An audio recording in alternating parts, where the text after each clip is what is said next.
De retour sur ce plateau de New York Soir. Bonsoir à tous et merci de nous rejoindre. Merci à vous également.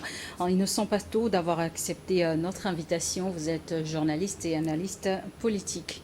Eh bien, merci Charlotte. C'est toujours avec le même plaisir d'être des vôtres. Merci. Le 21 septembre 2023, à la tribune des Nations Unies, à l'occasion de la 78e Assemblée générale de l'organisation, le Togo, par la voix de son ministre des Affaires étrangères, Robert Doucet, a réaffirmé sa position de neutre dans la sous-région ouest-africaine et dans le monde, et a fait écho de sa position de sa politique pacifiste qui vise à ne pas déclarer la guerre contre un autre pays voisin ou servir de base arrière pour une quelconque agression contre un pays frère. Pour rappel, la CEDEAO s'est dit prêt à intervenir militairement au Niger plus de 3 semaines après le coup d'État qui a renversé le président Mohamed Bazoum au Niger. L'organisation avait affirmé toutefois qu'elle privilégie la voie diplomatique pour sortir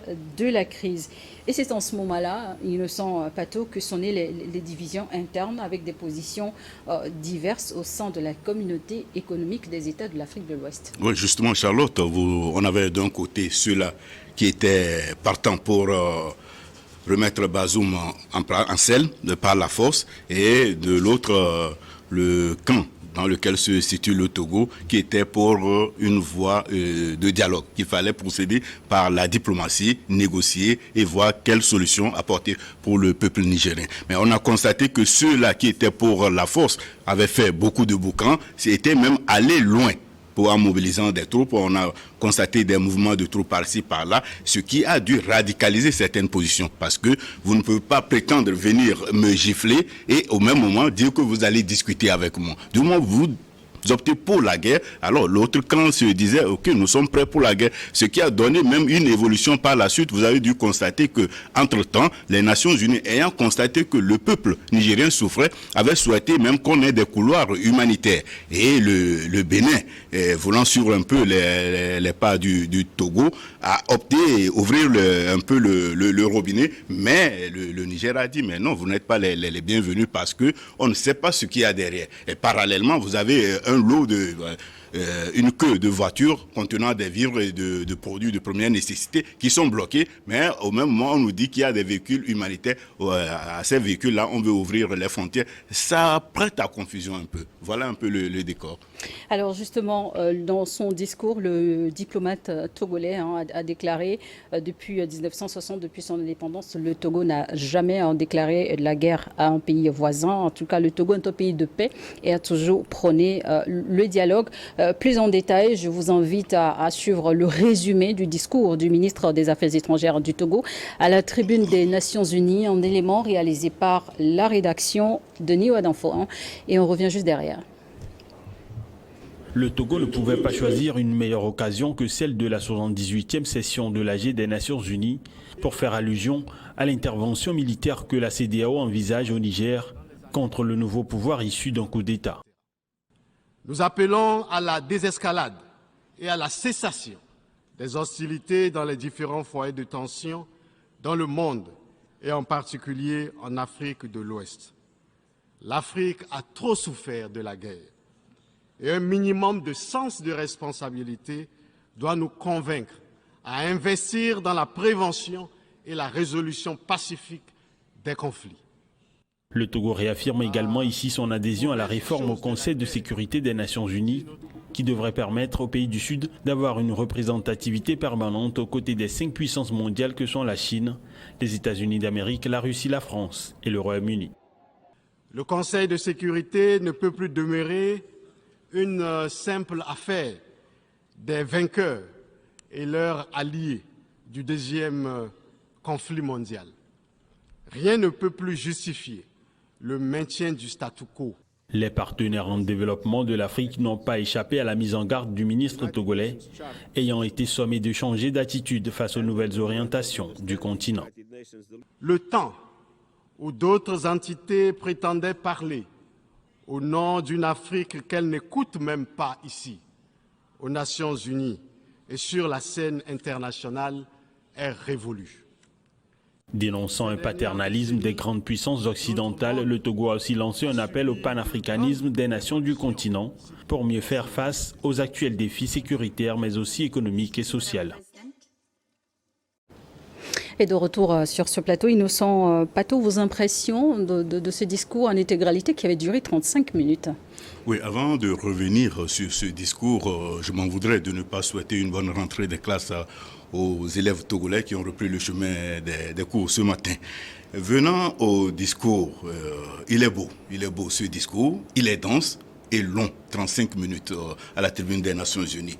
Et il cadre bien avec le contexte de l'actualité parce qu'aujourd'hui, il y a une nouvelle dynamique sur le continent, une dynamique qui veut que les Africains prennent leurs responsabilités. Mais je dois avouer que cette responsabilité, cette dynamique ne date pas d'aujourd'hui. C'est une dynamique qui existait depuis longtemps et malheureusement, on s'en tient toujours au discours parce que l'heure est révolue pour les discours. Mais les discours aussi ont évolué. Les discours ont évolué. De plus en plus, on sent des discours plus précis. Peut-être que c'est ce qu'on lit aujourd'hui parce qu'aujourd'hui, on a assez facilement à ces discours. Autrement dit, de par le passé, je peux même remonter dans le temps par rapport à cette Assemblée des Nations Unies. Je vous donnerai certains exemples et vous comprendrez qu'il n'y a pas ces discours qui viennent d'avoir lieu, ne sont pas plus percutants que les discours du passé. À la différence qu'aujourd'hui, nous avons cette facilité d'avoir accès à ces discours. Je prends par exemple au début dans les années 60. Avec le président Fidel Castro, qui est allé à la tribune des Nations Unies quand on parle du discours de Robert Doucet, qu'il a été long, 35 minutes. Il n'était rien par rapport à Castro, qui a fait 4h29 minutes. Et dans ce discours, nous retenons ceci. Que disparaissent la philosophie du pillage et la philosophie de la guerre aura disparu. Rien que cette phrase suffit pour décrire aujourd'hui ce qui se passe. Quand vous prenez un peu ce qui se passe au Niger, au Burkina, au Mali, c'est parce qu'il y a une situation de pillage qui fait que, en lieu et place des guerres, naissent les coups d'État ou surgissent les coups d'État pour essayer de recadrer un peu les choses. Et donc, je voudrais vous dire que ces discours-là ne datent pas d'aujourd'hui. Je prends par exemple le discours du président Mobutu en 1973, où il disait en substance, je cite, pour quelques comprimés de Nivaquine, on mobilise la presse, on échange des discours, juste pour quelques comprimés de Nivaquine. Et maintenant, pour leurs vacances chez eux, on leur paie leur billet d'avion. Et finalement, je me pose la question de savoir qui aide qui.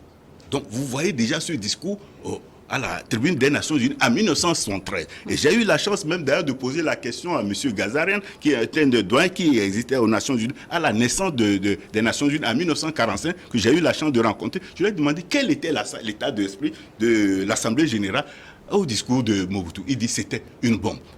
C'était comme une bombe. Mais depuis cette bombe jusqu'à ce jour, qu'est-ce qui a changé sur le continent africain? Je ne vois pas beaucoup. En tout cas, de nouvelles bombes, en tout cas, ont à nouveau été lancées, on va le dire, de ces différents discours des dirigeants à la tribune des Nations Unies le 21 septembre dernier. Dans le discours du ministre togolais, clairement, le Niger n'a pas été cité, ni la France, mais on pouvait comprendre à qui s'adressait ce discours. Oui, madame, qu'est-ce qui empêchait le Togo d'aller droit au but? Et rien. Il faut avoir le courage de ces actes. Il faut être clair. Si c'est du Niger, il parle. Citez le Niger. Si vous parlez de la France, parlez de la France. Vous voyez, il ne faut pas faire de faux fuyants au jour d'aujourd'hui. Il n'y a pas de neutralité dans cette situation. Il n'y a pas à être neutre. Ou vous êtes pour le continent, ou vous êtes contre le continent. Quand vous êtes dans une situation mitigée, on se pose des questions.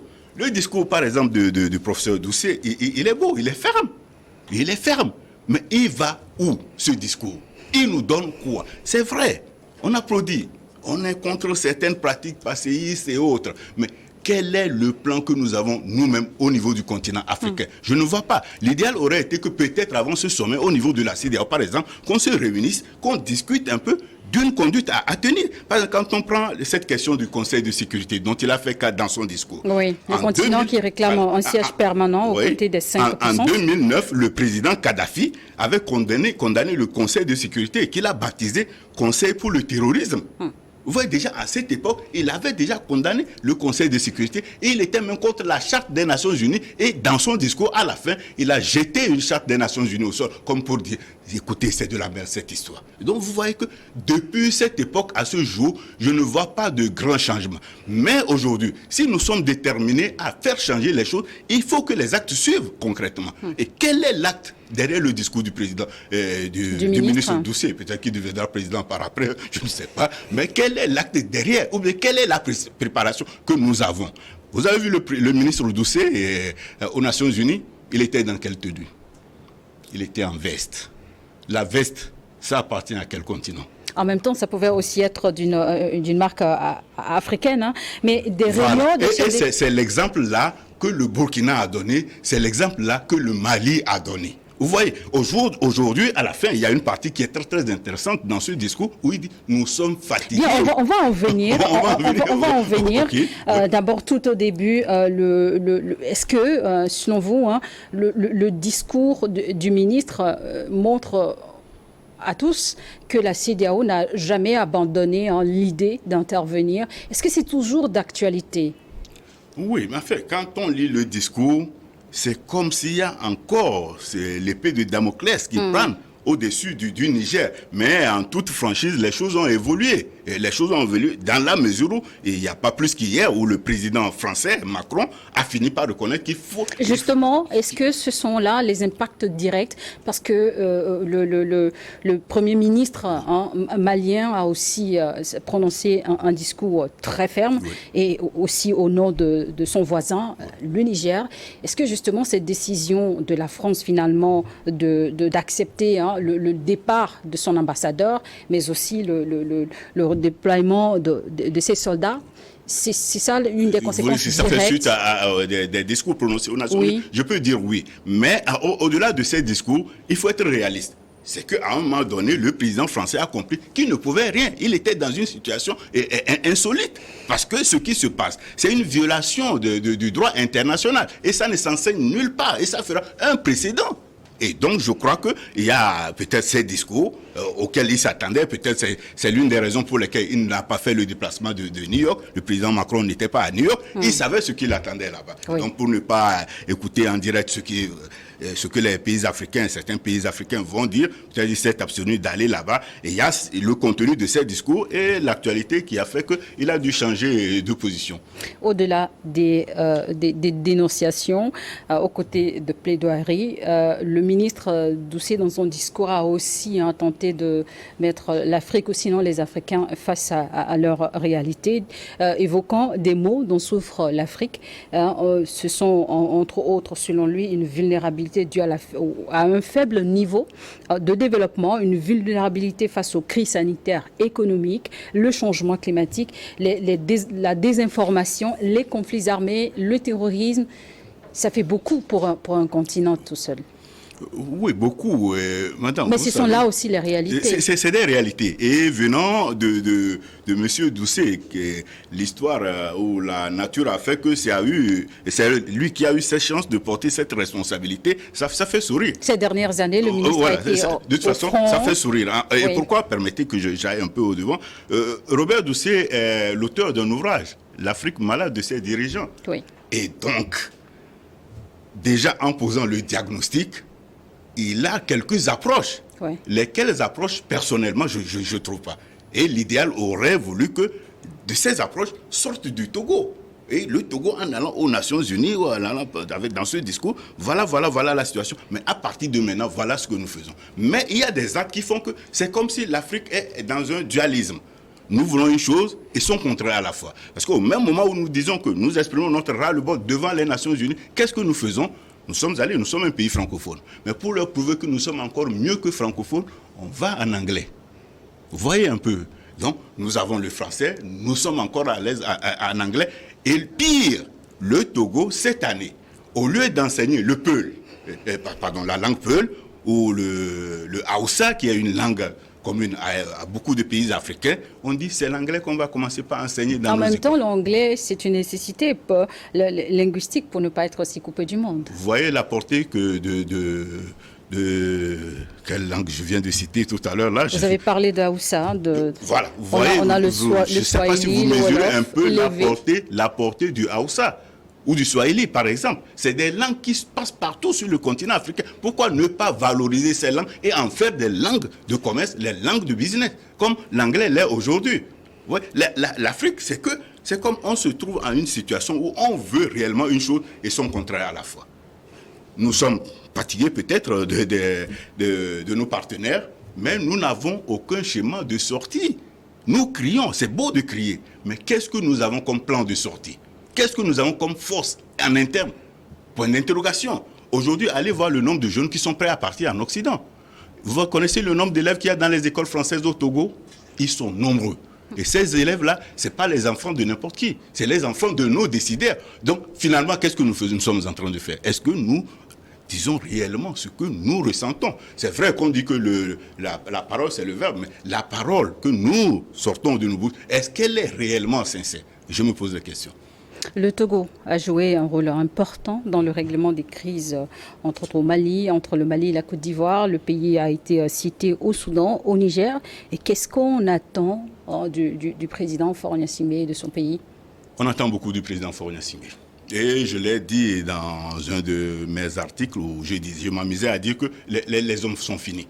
Au début de cette crise au Niger, on aurait confié cette mission au Togo que nous n'en serions pas où nous sommes aujourd'hui. On aurait pu trouver une solution très belle par rapport à la crise. Vous avez vu le rôle joué par le Togo dans la crise malienne. Au Burkina Faso, vous avez vu le rôle que le Togo a joué. C'est une tradition. Et effectivement, je vais dans le même sens que le ministre Doucet pour dire que la diplomatie est dans l'ADN du Togolais. Et ça ne date pas du président Faure. Parce que son prédécesseur, le feu Gnassingbé Eyadema, était un grand médiateur sur le continent africain. On l'a vu en pirogue traverser le lac Tchad pour aller et réconcilier les frères tchadiens. On l'a vu un peu partout sur le continent et le jeune Faure, permettez, à l'époque, était dans les giron du papa et peut-être qu'il a dû hériter de beaucoup de choses de son papa et c'est ça qui facilite un certain nombre de choses et il réussit bien la diplomatie. Et je me dis, mais pourquoi ne pas l'inscrire sur le Nobel de la paix? Le feu président Gnassingbé Eyadema, père fondateur, un des pères fondateurs de la CEDEAO aujourd'hui, les dirigeants sont-ils unanimes sur le fait que l'organisation nécessite a besoin d'une réforme? S'ils ne le sont pas, l'institution est en danger parce que elle a fait son temps et par rapport au parcours, il y a eu de nouvelles situations. Il faudrait s'arrêter à un moment donné et faire la part des choses et réorienter les actions de la CEDEAO. Qu'on le veuille ou pas, on a besoin de la CEDEAO. Et essayer de circuler un peu dans les autres pays pour voir la force de cette institution, ce qu'elle fait pour les citoyens de la sous-région. Quand bien même parfois nos services de douane comportent des agents véreux qui compliquent un peu la libre circulation des biens et des marchandises, je vous garantis que c'est une très belle institution qui fait un très bon travail, mais c'est que les approches ces derniers temps font qu'on se pose énormément de questions et on se dit il y a lieu de se regarder en face et de réorienter un certain nombre de choses pour donner encore plus de tonus à cette institution. Si on ne le fait pas, de nouvelles institutions vont naître, de nouveaux bébés vont naître et vont vous ravir la vedette. Et le pire, c'est quoi? C'est que tout en étant dans la CEDEAO, on va voir du côté de ces bébés qui naissent et si on a mieux là-bas, on fragilise l'institution mère. Et donc, vivement que nos chefs d'État, nos politiciens... Donc, selon vous, selon vos analyses, c'est une situation à éviter? Situation à éviter, absolument, parce que, quoi qu'on dise, je prends cette expression vulgaire qui dira que l'enfant a beau faire la diarrhée, il ne peut pas se libérer plus que son papa ou sa maman. Et donc, ces institutions qui viennent de naître n'auront pas la même expérience que la CEDEAO. La CEDEAO, ayant fait un parcours, voudra revoir un peu les choses par rapport à l'actualité du moment et pour devenir plus forte et plus apte à la situation d'actualité. Et pendant ce temps, les bébés qui naissent sont en train de chercher leur marque. Et la CEDEAO est déjà en avant. Interrogé sur une chaîne française, le président Emmanuel Macron a laissé entendre que son pays va faire partir ses soldats de Niamey d'ici la fin de l'année. Il est désormais favorable pour le départ de son ambassadeur également. Ce sont là, vous le disiez, les impacts directs du discours des dirigeants africains devant les Nations Unies. Maintenant, revenons sur le continent. À quel changement doivent s'attendre les peuples africains? Non, je peux rectifier un peu. Disons que c'est vrai que ça suit un peu les discours aux Nations Unies, mais bien un peu avant cela, il y avait déjà des discussions avec certaines autorités. Quand bien la France disait qu'elle ne reconnaît pas les autorités en place au Mali, elle discutait déjà avec ces autorités pour un redéploiement de leurs forces. Et d'ailleurs, le bruit avait couru que ces forces, en quittant le Niger, devaient aller du côté du Bénin voisin. Et donc, peut-être qu'on s'est rendu compte qu'en les amenant au Bénin, ça serait trop criard. Et on comprendrait bien la position du président Talon, qui est aussi un va-t-en-guerre de la CEDEAO. Et donc, il vaut mieux replier, quitte à réfléchir pour voir ce qu'il faut faire. Bon, maintenant, sur le continent, ça ne va pas changer grand-chose, madame. Pas du tout, ça ne va pas changer grand-chose. Parce que les forces françaises sont venues pour une mission donnée. Mais quand on fait le bilan, depuis leur présence, par rapport à ce pourquoi ces forces sont là, il n'y a pas grand changement. Bien au contraire, on se rend compte que l'ennemi est là, en face, très mobile, et c'est à se poser la question de ça. C'est comme si, entre-temps, il y a certains qui sont là, qui donnent le renseignement à l'ennemi, ou l'ennemi même est fabriqué par certains pour justifier leur présence sur le continent. Bon, heureusement que les pays africains, certains pays africains, ont conscience de la chose, ils s'organisent pour mieux affronter l'ennemi commun qui est le terrorisme. Dans le temps, qu'est-ce qui se passait? Vous voyez les ennemis, les terroristes, quand ils sont chassés du Burkina, très mobiles, ils vont vers le Mali. Du Mali, ils vont vers le Niger. Aujourd'hui, ces trois pays s'organisent de façon concertée. Et vous voyez que ça sera désormais plus difficile à l'ennemi de pouvoir jouer le jeu. Et surtout que l'ami ennemi qui était avec ces pays doit quitter. Et donc vous voyez que facilement, c'est pète à Dieu. Et les trois pays-là vont vaincre le terrorisme. Justement, en Afrique de l'Ouest, plusieurs pays sont en transition dans un contexte d'insécurité. Le Burkina Faso, le Niger, le Mali. Et le Mali, justement, où on apprend ce lundi 25 septembre que les élections présidentielles prévues pour se tenir en février 2024 pour mettre fin à la transition a été reportée à une date ultérieure. Annonce du président de la transition, le colonel Assimi Goïta. D'où ma question, y a-t-il un enjeu de temps dans la lutte contre le terrorisme au Sahel? Vous le disiez tantôt, ces trois pays aujourd'hui d'un commun accord vont lutter front commun contre le terrorisme, mais la réalité aussi est que ce sont des pays dirigés aujourd'hui par des transitions qui ont une date de fin. Bon, disons que l'expression pays dirigé par des gouvernements de transition. Transition vers quoi? C'est des autorités qui sont là pour faire un travail. Dès que le travail sera fini, peut-être on trouvera la formule indiquée pour les faire partir, ou bien eux-mêmes, étant des hommes responsables, prendront conscience. La situation sécuritaire dans le pays justifierait ce report? Madame, la question ne se pose pas. Mais écoutez, est-ce que vous pouvez faire un reportage si vous n'êtes pas protégé sur un terrain de conflit? Non. C'est très difficile. Et de la même façon, on ne peut pas faire des élections quand il y a des conflits, quand ça tire un peu partout. Mais aujourd'hui, nous, Togolais, on ne voit pas ce qui se passe. Mais j'ai des amis au Burkina, j'ai des amis à Niamey, des amis à Bamako qui me disent, mais attends, entre-temps, tu entends des tirs dans tel quartier et finalement, quand tu te lèves, tu ne sais pas vers où aller. Il y a des zones qui sont quadrillées. Aujourd'hui, c'est des simulations pour voir comment gérer le terrorisme en été. Donc, dans de pareilles circonstances, quelle élection on peut mener, madame? Vous voyez que c'est très difficile, sinon c'est irréaliste. On peut aller, si on veut faire la comédie de ce qu'on faisait, on proclame quelques résultats, tel est élu. Mais quelle est la portée de ces élections où il y a une bonne partie de la population qui ne va pas participer? L'Afrique, pour prendre son destin en main, doit mener ses propres combats, notamment la lutte contre la pauvreté, le néocolonialisme, l'industrialisation, la prospérité économique. Voire la paix, a déclaré le ministre Doucet dans son discours, justement, après la parade des discours à la tribune des Nations Unies. Il faut accepter ces réalités et faire face. Non, mais vous avez énuméré un certain nombre d'éléments qui sont choses, mais l'élément principal sur le continent africain, c'est pas ces éléments, c'est la corruption, madame. C'est la corruption. Du moment où on fait proprement les choses, il n'y a pas de corruption, vous verrez que les ressources générées, enfin les ressources de nos pays seront mieux exploitées et la répartition sera un peu bonne pour certains pays. Je prends un pays comme le Botswana. Au Botswana, mais madame, si vous voyez ce qui se passe là-bas, c'est à applaudir. C'est sur le continent africain. Et c'est le diamant qu'ils ont comme ressource. Et il y a des modèles donc à suivre. Il est traité là-bas au Botswana. Qu'est-ce qui nous empêche, nous, Togolais, puisque nous parlons du professeur Doucet, de réfléchir très rapidement pour voir qu'est-ce que nous pouvons faire de notre phosphate. Il est là, il y a des années. Aujourd'hui, je ne sais pas qui le gère. Qui est-ce qui gère le phosphate togolais? Et est-ce qu'il n'y a pas lieu de voir dans quelle mesure le transformer sur place pour créer de l'emploi, pour créer de la plus-value à ce phosphate qui nous donnerait de l'engrais facilement au lieu d'aller en importer du côté de l'Inde? Je crois que j'apprécie beaucoup ce discours de Doucet. Quand même, j'ai des réserves. C'est qu'aujourd'hui, avec les réseaux sociaux, avec les éléments de communication dont nous avons à notre disposition, on les a sur les projecteurs. Parce que vous avez tenu tel discours, nous vous avons à l'œil, nous voulons voir des actions, nous voulons du concret. Après donc ce discours qui a duré 35 bonnes minutes, le ministre Doucet a dénoncé un ras-le-bol, en tout cas en ces termes. Je cite, « Nous sommes fatigués ». Quelle est votre analyse de cette partie du discours du ministre? Je veux être un peu sadique.